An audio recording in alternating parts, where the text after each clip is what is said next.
اللهم ارزقنا القناعة اللهم حببنا في صلاة الجماعة السلام علیکم ورحمۃ اللہ وبرکاتہ۔ بسم اللہ الرحمن الرحیم۔ معزز ناظرین، حالیہ جو ملکی صورتحال ہے اور پوری دنیا کے اندر ایک خوف و ہراس کی صورتحال ہے، اور اس کرونا وائرس کی وجہ سے جو پوری دنیا کے حالات اور اسی خصوصاً ملک پاکستان کے اور بالخصوص ہمارے اس صوبہ خیبر پختونخوا کے اندر جو حالات بنے ہوئے ہیں، اس حوالے سے ہم آج جاننا چاہیں گے۔ ہمارے پاس اس وقت سینئر استاد ہیں، ریٹائرڈ ہیں، ماسٹر نصیر صاحب ہیں، جن کا تعلق بٹل کونش ویلی سے ہے، اور ماشاءاللہ حالات کو دیکھتے ہیں اور اللہ تعالیٰ نے ان کو ایک بصیرت دی ہے۔ آج ہم ان سے انٹرویو لیں گے اس حالیہ وبا کے اندر کہ ہم اس صورتحال کے اندر اس وقت ہمارے ضلع کی جو انتظامیہ وہ کیسے نمٹ رہی ہے، یا ہمیں اس وقت بحیثیت ایک مسلمان، بحیثیت ایک قومی فرد کے میں اس میں کیا فریضہ سر انجام دے سکتا ہوں، تو اس حوالے سے ہم ان سے جاننا چاہیں گے۔ السلام علیکم ورحمۃ اللہ وبرکاتہ۔ وعلیکم السلام ورحمۃ اللہ وبرکاتہ۔ حضرت خیریت سے ہیں؟ خیریت ہے مفتی صاحب۔ حضرت، جو موجودہ ملکی صورتحال ہے اور اس صورتحال کے اندر اگر آپ دیکھیں تو ہر انسان اس وقت پریشان ہے، اور ہر انسان اس وقت اگر اس کو ہلکا سا بخار ہو جاتا ہے تو وہ کہتا ہے کہ شاید مجھے وہی کرونا نہ ہو گیا ہو، اور ایک شک و شبہ اور ایک خوف و ہراس، اور معذرت کے ساتھ ہمارے میڈیا کی طرف سے بھی وہ ایک پھیلایا جا رہا ہے۔ تو اس صورتحال کے اندر ایک مسلمان کو اور ایک انسان کو کیسے زندگی گزارنی چاہیے؟ السلام علیکم ورحمۃ اللہ وبرکاتہ۔ اس وقت ہماری جو پورے دنیا کی جو صورتحال ہے کہ یہ ایک وبائی مرض ہے جو پوری دنیا میں پھیل چکی ہے، جو کہ چائنا سے شروع ہوئی اور پوری دنیا کے اندر پھیل چکی ہے۔ اور جیسا کہ مفتی صاحب نے کہا کہ ہم معذرت کے ساتھ کہتے ہیں، اگر ہم دیکھیں تو میڈیا نے لوگوں کو اگر ٹون لگائیں موبائل پر تو اس پر بھی اس کی جو ہے وہ کرونا کے بارے میں ٹون چلتی ہے۔ لوگوں کے اندر ایک خوف ہراس پھیل چکا ہے۔ اب یہ خوف و ہراس کیسے ختم ہوگا؟ اس کے لیے ضروری ہے کہ جو ہمارے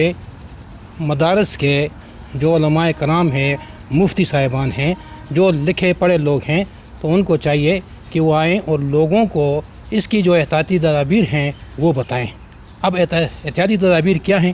کرونا چیز کیا ہے؟ میں تو یہ کہتا ہوں کہ یہ زکام کی ایک بگڑی ہوئی صورت ہے، اور جیسے زکام لوگوں کو پہلے لگ جاتا تھا تو اس کے لیے گھر میں جو ہے وہ دیسی نسخے استعمال کرتے تھے۔ اب بھی اگر ہم دیکھیں تو پورے پاکستان خصوصاً صوبہ سرحد اور پھر جو خصوصاً جو بٹل کا علاقہ ہے، یہاں پر بھی یہ وبائی مرض پھیلی ہوئی ہے، لیکن اتنی زیادہ نہیں ہے۔ لیکن لوگ جو ہیں گھروں کے اندر وہ جو ہے اس سے دیسی جو ٹوٹکے ہیں وہ استعمال کر رہے ہیں، اور 80% لوگ جو ہیں اس سے وہ ٹھیک ہو چکے ہیں اور بہتر ہو چکے ہیں۔ دوسری بات یہ ہے کہ جب پہلے بھی قوموں پر اللہ کا عذاب آتا اور پھر ان کی جو گناہ ہوتے تھے اس کی وجہ سے آتے تھے۔ اب ہم اگر دینی لحاظ سے دیکھیں ہمارے اندر وہ کون سی ایسی باتیں ہیں، ایسے کیا ہمارے اعمال ہیں جس کی وجہ سے آج مسلمانوں پر جو ہے یہ سخت ترین اور کڑی آزمائش آ چکی ہے۔ ہم تمام مسلمانوں کو چاہیے کہ بھئی توبہ کریں، استغفار کریں۔ ہر آدمی کہے کہ میں گناہ گار ہوں، اور ہر آدمی اگر توبہ کرے، جب انسان استغفار کرتا ہے تو اللہ پاک کہتا ہے میں سارے گناہ معاف کر دیتا ہوں۔ آج اگر ہم مسجدوں کا رخ کریں، آج ہم قرآن پڑھیں اور توبہ کریں اور اللہ سے معافی مانگیں تو انشاءاللہ مفتی صاحب یہ بیماری جو ہے یہ بالکل ختم ہو جائے گی۔ جزاکم اللہ خیرہ۔ اچھا، اس صورتحال میں ایک منفی سوچ بھی پوری ایک دنیا کے اندر پھیلی ہوئی ہے، خاص طور پر ہمارے ملک کے اندر، کہ بھائی کچھ بھی نہیں ہے، بھائی ایسے ہی بازاروں کے اندر لوگ پھر رہے ہیں، اور ہمارے بازاروں کے اندر اگر دیکھیں تو پتہ ہی نہیں چلتا کہ کوئی بیماری ہے۔ 100 میں سے کسی 1-2 بندوں نے ماسک پہنا ہوا ہے، کوئی احتیاطی تدابیر نہیں ہو رہی ہیں۔ تو اس صورتحال میں ہمیں مثبت سوچ اختیار کر کے کیسے ایسی کوئی احتیاطی تدابیر کریں کہ ہم بازار میں بھی جائیں تو اس صورتحال میں بھی ہم جو ہے خود بھی اپنے آپ کو بچا سکیں، اور ہماری وجہ سے اگر ہمیں کوئی ایسی علامات ہیں تو ہم لوگوں کو بھی اپنے آپ سے بچا سکیں۔ مفتی صاحب، عرض یہ ہے کہ بھئی اس میں جو مذہبی لوگ ہیں، اس میں جو لکھے پڑھے لوگ ہیں، ان کا یہ فرض بنتا ہے کہ وہ جو مفتی صاحبان ہیں، علماء کرام ہیں، وہ اپنے جو اپنے جمعے کی تقاریریں کرتے ہیں ان میں لوگوں کو بتائیں جو احتیاطی تدابیر ہیں کہ بھائی جو سلام ہے السلام علیکم ورحمۃ اللہ ہم کرتے ہیں تو یہ منہ سے بھی ہو سکتا ہے، اس لیے بھی ہاتھ ملانا یا سینہ ملانا جو ہے وہ فرض نہیں ہے، بلکہ سلام کرنا فرض ہے کہ بھئی ہم سلام منہ سے کریں اور ماسک پہنیں، اور اگر جو آدمی اگر اس سے افیکٹڈ ہے تو ہم کوشش کریں کہ گھروں کے اندر اس کو رکھیں 14 دن تک، اور اس کے جو برتن ہیں، اس کا گلاس ہے، اس کی پلیٹ ہے، باقی گھروں سے جو کھانے کی جو اس کی ترتیب ہے تو اس کو وہ ہم علیحدہ رکھیں، تو ایسے جو باقی اس گھر میں لوگ ہیں وہ بچ سکتے ہیں۔ بازاروں میں یہ ہے کہ جو لوگ بازاروں میں جاتے ہیں وہ احتیاطی تدابیر یہ ہیں کہ وہ ماسک پہنیں، اور جو سینیٹائزر ہیں اس کے ساتھ کسی اگر ہاتھ ملا بھی دیں تو پھر اس کے ساتھ جو ہے اس کو استعمال کریں۔ آخر میں ایک یہ بھی سوال ہم آپ سے کرنا چاہیں گے کہ تعلیمی حوالے سے تعلیم ہماری بہت متاثر ہو چکی ہے، چاہے عصری تعلیم ہو، سکولز کالج کی تعلیم ہو، یا یہ کہ مدارس دینیہ ہوں۔ مدارس دینیہ کی پہلے تو سالانہ چھٹیاں چل رہی تھیں، اب ان کا سالانہ امتحان بھی باقی ہے، لیکن ساتھ ہی اب ان کا نیا سال شروع ہوا ہے تو اس میں کافی نقصان ہو رہا ہے۔ تو کیا دوسرے ممالک کی طرح چائنا میں بھی ہم نے سنا اور دیکھا کہ اس میں بھی SOPs کا خیال رکھتے ہوئے اور مکمل احتیاطی تدابیر کے ساتھ کچھ سکولز شروع کیے گئے، پرائیویٹ سکولز بھی شروع کیے گئے، تو تعلیم بہت متاثر ہو رہی ہے۔ تو اس صورتحال میں کیا مدارس دینیہ کہ آپ سمجھتے ہیں کہ ان کو بھی SOPs کے تحت مکمل احتیاطی تدابیر کے ساتھ کھول دیا جائے؟ اور دوسرا یہ کہ سکولز میں بھی خاص طور پہ پرائیویٹ اداروں کو، کیونکہ وہاں پہ تعلیم بہت اچھی ہوتی ہے، اس لیے سرکاری ادارے ہیں، تو کیا ان کو کھولنے میں کوئی بہت بڑی مشکل تو نہیں ہوگی؟